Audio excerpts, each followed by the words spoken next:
Hello friend, this is Preeti and welcome to RP classes. आज हम करेंगे क्लास 10th का एक्सरसाइज 1.2 का, जो पहले 1.3 थी उसका फर्स्ट क्वेश्चन। ठीक है, जिसमें कहता है प्रूव डेट √5 इज इरेशनल। ठीक है, हमें प्रूव करना है कि √5 जो है वो इरेशनल नंबर है। अब ये ऐसे क्वेश्चन के लिए हम क्या करते हैं, हम उसका उल्टा मान लेते हैं कि √5 इरेशनल ना होके रैशनल नंबर है। ठीक है, देखो अब उसके लिए क्या करना है। सबसे पहले ना आप एक इसमें इसी जो एक्सरसाइज से पहले थ्योरम है उसमें एक रिजल्ट आपको ध्यान में रखना है कि let p is a prime number if p divides a square then p divides a। ठीक है, अगर p डिवाइड करेगा a स्क्वायर को तो p डिवाइड करेगा a को भी। ठीक है, ये रिजल्ट आपको अपने माइंड में रखना है। अब आगे हम अपने क्वेश्चन की तरफ बढ़ेंगे। जैसा कि अभी मैंने बताया कि हमें उल्टा मानना है। ये क्वेश्चन है √5 वाला। आप सेम प्रोसीजर फॉलो करके √2 √3, ठीक है, इनको भी आप सेम प्रोसीजर करके बस जहां 5 आएगा वहां 2 और 3 रख देंगे हम, बाकी सेम प्रोसीजर होगा। ठीक है, तो देखो सबसे पहले हमें अपने सॉल्यूशन में लिखना है कि जो √5 है उसको हम रैशनल नंबर मान लेते हैं। ठीक है, लिखेंगे हम यहाँ पे लेट अस सपोज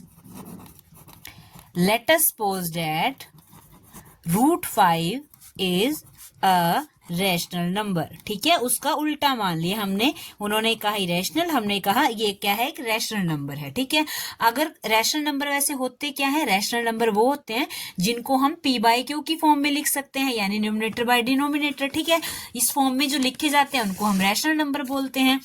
तो ये अगर √5 एक रैशनल नंबर है तो इसका मतलब हम √5 को लिख सकते हैं a/b की फॉर्म में। ठीक है, यानी नोमिनेटर बाय डिनोमिनेटर की फॉर्म में, जहां पे जो ये a और b है ये क्या है, ये को प्राइम नंबर्स हैं। ठीक है, यहां हम लिखेंगे वेयर a एंड b, ठीक है, a एंड b आर को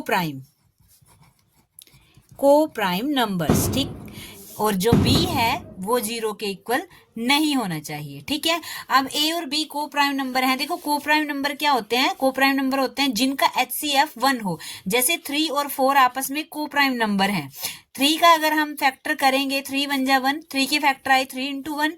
और अगर 4 की बात करें 4 1 जा 1, 4 1 जा 1, तो यानी 4 × 1, यानी इनका जो कॉमन फैक्टर है वो कितना आए, 1 आए। तो इसका मतलब ये जो 3 और 4 है ये क्या है, को प्राइम नंबर है, यानी a और b आपस में क्या है, को प्राइम नंबर है। इनके बीच में कोई भी कॉमन फैक्टर नहीं आएगा, सिर्फ 1 को छोड़ के। ठीक, उनको बोलते हैं हम को प्राइम नंबर। अब देखो आगे इसको सोल्व करेंगे हम, तो क्या करेंगे, इस p को हम इधर लेके जाएंगे, ये भी इधर डिवाइड का है उधर जाके मल्टीप्लाई का हो जाएगा। ये क्या हो जाएगा, √5b is equal to a। ठीक है, अब क्या करेंगे, हम इसकी स्क्वेयरिंग करेंगे बोथ साइड। देखो हमें ये रूट हटाना है, तो इसका एक ही तरीका है कि इसको 2 बार जब हम मल्टीप्लाई करते हैं तो ये रूट हट जाता है। ठीक है, तो इसका मतलब हमें स्क्वेयरिंग करनी पड़ेगी। अब अगर मैं इस अकेले की स्क्वेयरिंग करूंगी तो ऐसा नहीं चलता, अगर कोई भी ऑपरेशन हमें लगाना है तो दोनों साइड लगेगा। अगर इनके बीच में इक्वल टू का निशान है तो दोनों तरफ वो ऑपरेशन लगेगा। तो यहाँ पे जो स्क्वेयरिंग है वो दोनों साइड होगी, तो यहाँ लिखेंगे स्क्वेयरिंग बोथ साइड। तो क्या होगा, जब बोथ साइड स्क्वेयरिंग होगी ये 5 बन जाएगा और ये क्या होगा, b स्क्वेयर होगा और a स्क्वेयर होगा। ठीक है, दोनों तरफ जैसे क्या है, 5 कैसे आया, √5 को जब √5 से करेंगे तो क्या आता है, हमारे पास 5 आता है। ठीक है, 2 बार किया तो ये क्या बन गया, 5 बन गया। ठीक, तो आगे क्या करेंगे हम, इसको ये जो हमारे पास 5 है इसको उधर लेके गए, 5 इधर मल्टीप्लाई में है, उधर जाके डिवाइड का हो जाएगा, b square is equal to a square by 5। इस जो हमारे पास यह है इसको इक्वेशन नंबर 1 नाम दे दिया हमने। ठीक है, अब आप एक चीज देखो, आपने अभी एक थ्योरम पढ़ी है जो अभी मैंने रिजल्ट याद करने को आपको बोला है, उसके अकॉर्डिंग क्या है कि अगर a स्क्वेयर जो है वो 5 से डिवाइड करता है, ठीक है, a स्क्वेयर डिविजिबल है 5 से, तो इसका मतलब a भी 5 से डिविजिबल होगा। ठीक है, a भी 5 से डिविजिबल होगा, जैसे कि अभी जो हमने पीछे थ्योरम में रिजल्ट को पढ़ा। तो हम यही पे यहाँ यही बात लिखेंगे कि बाय द थ्योरम इफ ये a स्क्वेयर है ये डिविजिबल है 5 से, a square is divisible by 5, then a is also divisible by 5। अगर a स्क्वेयर 5 से डिविजिबल है तो a भी 5 से डिविजिबल होगा। ठीक है, इसका मतलब क्या है, जो 5 है वो डिवाइड करेगा a को। ठीक है, यहाँ पे लिखेंगे कि जो 5 है वो डिवाइड्स करेगा किसको, a को। ठीक है, इसको हमने नेम दे दिया इक्वेशन नंबर 2। ठीक है, अब देखो आप एक बात, अगर a जो है वो डिविजिबल है 5 से, ठीक है, a क्या है, डिविजिबल है 5 से, तो इसका मतलब जो a के मल्टीपल होंगे, ठीक है, a के जो मल्टीपल होंगे वो क्या होंगे, उसमें 5 जरूर आएगा। ठीक है, a के जितने भी मल्टीपल हमारे पास आएंगे, जैसे a के अंदर क्या क्या आएगा, 5 आएगा, 10 आएगा, 15 आएगा, 20 आएगा। क्यों, क्योंकि जो a है वो डिविजिबल है किससे, 5 से, तो इसका मतलब उसके अंदर 5 के फैक्टर तो जरूर आएंगे। ठीक है, अब इस 5 को हम क्या लिख सकते हैं, 5 इंटू 1, इस 10 को क्या लिख सकते हैं, 5 इंटू 2, इस 15 को क्या लिख सकते हैं, 5 इंटू 3, इस 20 को क्या लिख सकते हैं, 5 इंटू 4। इसका मतलब क्या है, सब में 5 आ रहा है, इसका मतलब ये जो a है वो इक्वल होगा किसके, 5 इंटू में यहाँ 1 है, यहाँ 2 है, यहाँ 3 है, यहाँ 4 है, ये क्या है, इंटीजर है हमारे। तो यहाँ पे हम लिख सकते हैं c, यानी a की को लिख सकते हैं हम 5c, जहां पे जो c है वो क्या है, एक इंटीजर है। c किसके इक्वल है, 1 2 3 4। ठीक है, ये सारे क्या है, ये हमारे इंटीजर हैं। ठीक है, तो इसका मतलब a की जगह हम क्या लिख सकते हैं, 5c, यानी a किसके इक्वल लिख सकते हैं हम, अगर 5 डिवाइड्स a है, यानी कि a है जो डिविजिबल है 5 का, तो इसका मतलब a को हम लिख सकते हैं a is equal to 5c, जहां पे वेयर c इज इंटीजर। ठीक है, c क्या है, हमारे पास एक इंटीजर है। ठीक है, अब ये a की वैल्यू क्या आई, 5c को जब हम नंबर इक्वेशन नंबर 1 में पुट करेंगे तो देखो क्या होगा, लिखेंगे हम यहाँ पे put value a is equal to 5c in equation number 1। ठीक है, ये 1 है, इसमें हमने वैल्यू पुट करनी है, तो 5b square is equal to a square की जगह 5c रखना है, तो लिखेंगे 5b square is equal to 5c और इसका होल स्क्वायर। ठीक है, तो 5b स्क्वायर इसको सोल्व करेंगे इज इक्वल टू 5 5 जा 25, 2 टाइम्स करना है, और c स्क्वायर। ठीक है, इसको कट करेंगे 5 से, 5 1 जा 1, 5 5 जा 25। ठीक है, तो क्या आया, b square is equal to 5 b square यहां से बचा, और ये 5c स्क्वायर। ठीक है, ये हमारे पास आया। तो अब हम क्या करेंगे, ये जो 5 है इसको इधर लेके आए, ये 5 इसके साथ मल्टीप्लाई में इधर आके डिवाइड का हो जाएगा, b square by 5 is equal to c square. देखो अब यहाँ पे सेम कंडीशन वही आ गई जो यहाँ पे आई थी, a स्क्वायर बाय 5, यहाँ पे है b स्क्वायर बाय 5। ठीक है, अगर क्या है, हमने यहाँ पे किया था कि अगर a स्क्वायर डिविजिबल है 5 से, तो इसका मतलब a भी क्या होगा, डिविजिबल होगा 5 से। सेम कंडीशन यहाँ पे है कि अगर b स्क्वायर, वही थ्योरम का हम रिजल्ट यूज करेंगे कि अगर b स्क्वायर डिविजिबल है 5 से, तो इसका मतलब है जो b है वो भी 5 से डिविजिबल होगा। तो यहां पे फिर से हम लिखेंगे by the theorem, if b square is divisible by 5 then b is also divisible bye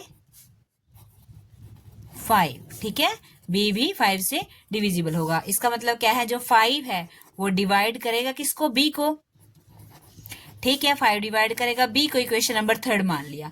अब आप एक चीज देखो, हमने क्या कहा इक्वेशन नंबर 2 में कि 5 डिवाइड करेगा a को, हमने क्या कहा इक्वेशन नंबर 3 में कि 5 डिवाइड करेगा b को, लेकिन हमने स्टार्टिंग में क्या कहा था कि ये जो a और b है वे a और b को प्राइम बताया था। को प्राइम क्या होते हैं, जिनका आपस में कोई भी इक्वल सेम मल्टीपल नहीं होगा। ठीक है, सेम मल्टीपल नहीं होगा, यानी कि इनके जो फैक्टर होंगे ए और बी के, उसमें कोई भी ऐसी चीज नहीं होगी 1 को छोड़ के जो सेम हो। लेकिन हमने यहाँ कहा कि जो 5 है वो ए का भी फैक्टर, और 5 क्या है, बी का भी फैक्टर हो गया। ठीक है, तो इसका मतलब ये तो गड़बड़ हो गई ना, हमने स्टार्टिंग में ए और बी को प्राइम बताया, तो इसका मतलब क्या हुआ कि ये जो ए और बी है इनका कॉमन फैक्टर 5 आता है, तो इसका मतलब ये को प्राइम नंबर नहीं है, को प्राइम नंबर नहीं है। इसका मतलब ये रैशनल नंबर नहीं है, इसका मतलब √5 क्या है, रैशनल नंबर नहीं है।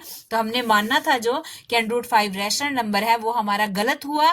तो इसका मतलब √5 एक रैशनल नंबर ना होकर एक इरेशनल नंबर है। ठीक है ना, देखो ए और बी को हमने स्टार्टिंग में कोप्राइम कहा था। कोप्राइम मींस कि इनका जो कॉमन फैक्टर है वो सेम नहीं होगा, ठीक है। 1 को छोड़ के इनके बीच में कोई भी कॉमन फैक्टर नहीं होगा। लेकिन हमने यहाँ पे क्या प्रूव कर दिया कि ये जो 5 है डिवाइड करेगा ए को भी, और यहाँ पे क्या कहा कि ये जो 5 है डिवाइड करेगा बी को भी। इसका मतलब 5 क्या है, इन दोनों का कॉमन जो है फैक्टर आ गया। लेकिन यहाँ पे कहा था इनका कॉमन फैक्टर नहीं होगा, तो इसका मतलब अगर ये कोप्राइम नहीं है तो इसका मतलब ये रेशनल नहीं है, ये रैशनल नहीं है तो इसका मतलब ये भी रैशनल नहीं है। यहाँ पे हमने गलत मान लिया कि ये रैशनल नंबर है, इसका मतलब 1/5 एक इरेशनल नंबर प्रूव हो गया। अब यही जो मैंने आपको बातें बताई हैं इसको हमें लैंग्वेज की फॉर्म में कैसे लिखना है कि फ्रॉम इक्वेशन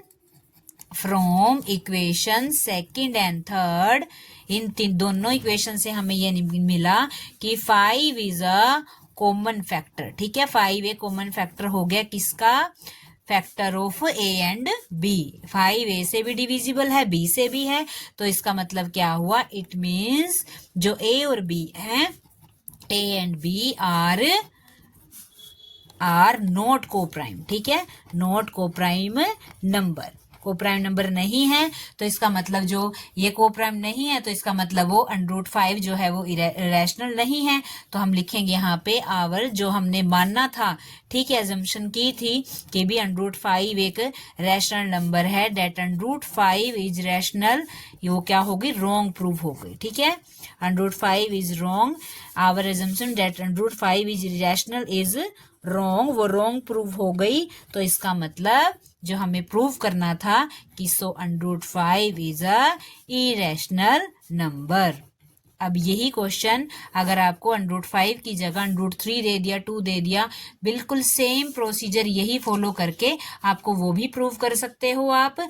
बस 5 की जगह क्या आएगा, 2 आएगा और या फिर 3 आएगा, ठीक है। सेम सारे क्वेश्चन इसी टाइप से हैं, इस एक्सरसाइज के बिल्कुल इसी टाइप से के हैं। अगर आपने ये क्वेश्चन अच्छे से कर लिया तो आप बाकी क्वेश्चंस को भी इजीली कर सकते हो। अदर क्वेश्चन के लिए आप हमारी जो चैनल की प्लेलिस्ट है या फिर डिस्क्रिप्शन है वो चेक कर सकते हो। वीडियो अगर आपको अच्छी लगी तो लाइक, शेयर एंड सब्सक्राइब कीजिए हमारे चैनल को। Thank you.